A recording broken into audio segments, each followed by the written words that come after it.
Sous un soleil de plomb, non loin de Damas, l'armée de Baudouin IV, roi de Jérusalem, fait face à l'armée d'un certain Salah al-Din, qui tente d'unifier les provinces syriennes pour la guerre sainte contre le royaume chrétien. Baudouin fait avancer ses soldats prudemment. Il connaît la redoutabilité de la cavalerie légère arabe. Il tente alors une tactique de contournement en envoyant ses cavaleries lourdes en charge, suivies de l'infanterie. Quant à la cavalerie légère, elle va contourner le champ de bataille. Salah al-Din, en voyant la charge de cavalerie, envoie toute sa cavalerie mamelouk pour contenir la charge. Les mamelouks la contiennent avec difficulté. Mais alors que Salah al-Din était bien trop concentré sur le champ de bataille, il ne vit pas la cavalerie légère chrétienne qui surgit sous son flanc. Ses troupes prennent peur et commencent à se disperser. Baudouin en profite et lance une charge finale, qui met un terme à l'armée de Salah al-Din, qui n'a pas le temps de s'enfuir. Il ne sera jamais connu comme celui qui a libéré la Terre Sainte des mains des chrétiens. Bien le bonjour, aujourd'hui rendez-vous au temps des croisades. Prenez votre plus belle croix, votre plus belle côte de maille, un bon gros morceau de pain, un verre de vin et partons aller défendre la Terre Sainte, tout en découvrant les spécialités musulmanes. Mais avant ça, petit résumé historique. Au XIe siècle, le Moyen-Orient est divisé. Tout d'abord ethniquement, avec l'arrivée des Turcs au nord, religieusement, avec la séparation entre chiisme et sunnite, et politiquement, car les royaumes musulmans ne sont pas centralisés, et donc chaque ville fait un peu ce qu'elle veut. C'est dans ce contexte de division que, suite à l'appel à l'aide de l'Empire byzantin, le pape décide de faire un appel à la croisade. Il veut aider les Byzantins à repousser les musulmans et reprendre la Terre Sainte qui est aux mains des musulmans depuis plusieurs siècles. Sauf que cela ne posait pas problème aux latins, jusqu'à ce que les Turcs, formant un sultanat, le sultanat seldjoukide, décident de bloquer la route du pèlerinage à Jérusalem aux chrétiens.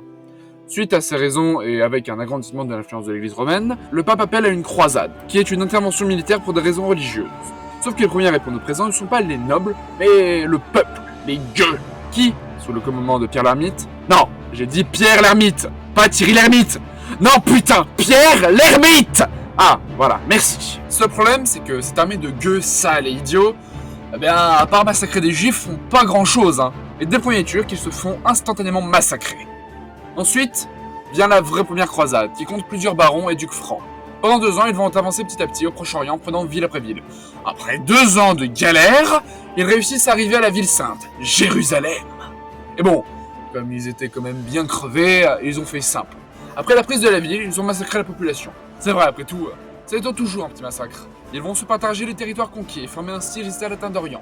Le plus grand de ces États est le royaume de Jérusalem, qui est confié à Godefroy de Bouillon, qui dit une phrase plutôt classe. Je cite: « Je ne porterai pas une couronne d'or là où le Christ a porté une couronne d'épines. » C'est hyper classe, on est d'accord. Sauf que le bougre, il est mort 1 an après. Alors on a dû chercher son frère Baudouin, qui lui est plus simple. Alors il accepta cette dite couronne d'or. Petit problème, c'est qu'après la croisade, beaucoup de chevaliers sont repartis en Europe avec la sensation du travail bien fait. Sauf qu'autour, il y avait toujours des ennemis sarrasins. Et donc il fallait protéger les États latins d'Orient. Et ce fut très compliqué. Et sous le règne de Baudouin, le royaume de Jérusalem s'agrandit encore et encore. Bien qu'il fallut quelques soutiens des latins ainsi qu'un certain ordre du temple. Je sais pas si vous connaissez. Mais une certaine personne eut une idée qui est de réunir des arabes de Syrie pour faire face aux États latins d'Orient. Cette personne, c'est un certain Zengi. Prit la grande ville de Damas et menaça un des États latins, qui est la principauté d'Antioche, dirigée par Raymond de Poitiers, qui est le cousin d'une certaine Aliénor d'Aquitaine, qui est la femme du roi de France, Louis VII. Bon, jusque-là, vous suivez. Pour faire simple, Zengi menace Antioche, et donc le cousin de la femme du roi de France. Alors, Louis VII décide de faire une croisade pour sauver Antioche, et pourquoi pas reprendre Édesse, qui était l'un des États latins qui a été pris il y a quelques années plus tôt. Bon, la croisade se fait, sauf que, le Louis, il doit ramener sa femme, Aliénor.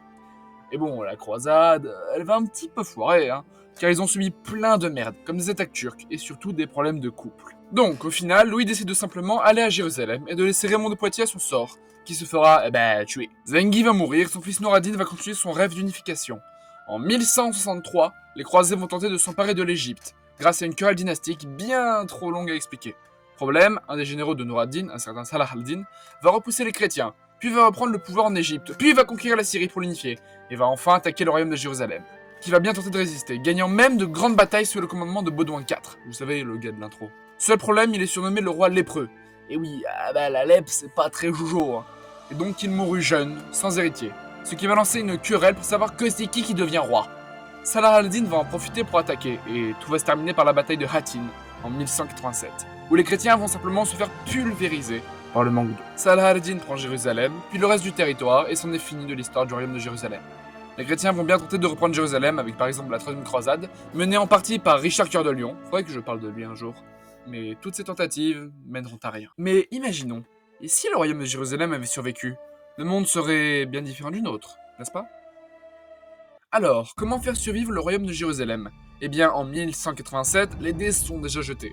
Et c'est pour cela qu'il faudrait revenir en arrière. Je pense à la deuxième croisade, qui aurait pu totalement réussir, et c'est ce scénario que nous allons suivre. Alors, la deuxième croisade réussit. Louis VII empêche Zengi de prendre Édesse, il prend Damas qui va être donné à un vassal de Louis VII. Damas va faire partie des États latins d'Orient. De plus, Nouradine, le fils de Zengi, n'aura pas le prestige et la puissance politique et militaire de son père, et donc le travail d'unification de la Syrie sera bien plus compliqué pour Nouradine. Il va sûrement tenter de reprendre la ville de Damas, ce qui va créer deux possibilités. Soit il réussit à prendre la ville et gagne une grande légitimité, il va pouvoir lancer son projet d'unification syrienne, mais ce scénario, pas pour nous. Alors, avec le soutien du royaume de Jérusalem, Nouradine est défait et perd ainsi tout prestige. Il sera remplacé par quelqu'un d'autre, et le projet d'unification est reporté. Les années passent, et le royaume de Jérusalem continue à s'agrandir et se renforcer. En 1163, une lutte de pouvoir entre plusieurs vizirs du calife fatimide, qui se trouve ici, se fait. L'un des prétendants au trône va, comme dans notre réalité, faire appel au royaume de Jérusalem pour l'aider à prendre le pouvoir. Sauf que, dans notre réalité, Nouradine est venu en aide à l'autre prétendant, et une guerre par procuration entre les deux se sont faits, que les croisés ont perdu. Mais sans Nouradine, les croisés ont la voie complète pour gagner cette guerre. Ils vont ainsi mettre au pouvoir Shawar, qui devient un roi fantoche des croisés. Malgré cette grande victoire, un homme continue le rêve d'unification. Cet homme, c'est Salah ad-Din. Il a combattu en Égypte les croisés, mais s'est fait vaincre. Malgré cette défaite, il va continuer son plan, et, avec son génie politique et militaire, va réussir à rassembler le sud de la Syrie. Désormais, son objectif est de prendre Damas. Mais le roi Baudouin IV, dit le lépreux, refuse de laisser faire Salah ad-Din, et va donc dépêcher une vaste armée près de Damas. Et une immense bataille va se décider. C'est la bataille du début, si vous n'avez pas compris. Malgré le génie tactique de Salah ad-Din, il est fort probable que ce soit Baudouin IV qui remporte la victoire. C'est décidé, la Syrie ne peut être unifiée, et le roi de Jérusalem est durablement implanté. Maintenant, voyons les conséquences. Tout d'abord, comme dans notre réalité, Baudouin IV meurt de la lèpre en mars 1185. Il va s'en suivre une petite crise de succession qui va placer Baudouin, c'est bien son nom, sur le trône. Ensuite, les terres musulmanes ne sont pas unifiées par Salah ad-Din et restent divisées. En Europe, la situation est bien différente. Louis VII et Aliénor ont eu un fils qui assure une descendance. Aliénor ne quitte pas Louis pour aller voir Henri II Plantagenet. Ce qui a de grandes conséquences, comme le renforcement du pouvoir du roi de France, et surtout la guerre de 100 ans n'aura pas lieu. Et dernière conséquence, qui semble un petit peu bête, c'est qu'il n'y aura pas d'autres croisades, et donc pas leurs conséquences. Je pense surtout à la 4ème croisade, qui fera prendre Constantinople par les croisés, et qui ruinera les liens entre orthodoxes et latins. Bon, le royaume de Jérusalem réussit à perdurer. Je pense qu'une alliance avec l'Empire byzantin est tout simplement vitale pour empêcher les musulmans de s'unir contre eux. Donc, dans cette réalité alternative, latins et byzantins réussissent à faire front commun contre les Turcs, qui permettent de récupérer de nombreux territoires byzantins, pris par les musulmans il y a de cela plusieurs siècles. Si nous sommes optimistes, après des années de guerre, l'alliance latino-byzantine réussit à prendre Bagdad et stoppe la menace musulmane. Après, pour le partage du territoire, je pense qu'il sera compliqué de choisir. Car les Byzantins disent que ces territoires leur reviennent de droit. Mais les Latins, je pense qu'ils vont également lorgner sur ces territoires. Dans ce scénario, on va dire que les Byzantins récupèrent le territoire tout en payant les Latins, ce qui va renforcer leur alliance. Mais va venir un problème. Le problème mongol. Qui, en 1220, arrive en Perse. Il existe alors deux possibilités. Soit les latino-byzantins réussissent à repousser les Mongols, ce qui je pense serait très difficile, soit bien ils perdent, et les Mongols prennent leur territoire. Mais ce scénario-là, pas pour nous. Alors, ils réussissent à vaincre les Mongols, qui s'arrêtent en Perse. Et là, le royaume de Jérusalem serait au top du top. Vraiment. Il serait riche par le commerce de la route de la soie, également le blé d'Égypte. Il n'aura pas d'ennemis sérieux, et il sera puissant avec l'Empire byzantin. Alors, je vais citer plusieurs choses qui auraient pu se passer ensuite. Le royaume de Jérusalem aurait pu participer à la Reconquista, cette période où les chrétiens ont repoussé les musulmans d'Espagne.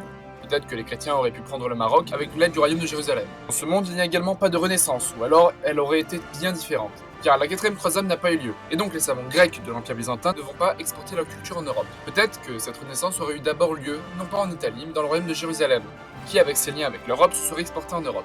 C'est également une non-découverte de l'Amérique, ou alors bien plus tard que notre réalité, car la route de la soie n'est pas bloquée et que les Européens ont accès à l'Orient. Il y a également la guerre de 100 ans qui n'arrive jamais. Bref, c'est une pléthore de conséquences qui sont bien trop longues pour que je les liste. En tout cas, j'espère que la vidéo vous a plu. C'était Miam Chronos, à un prochain dîner.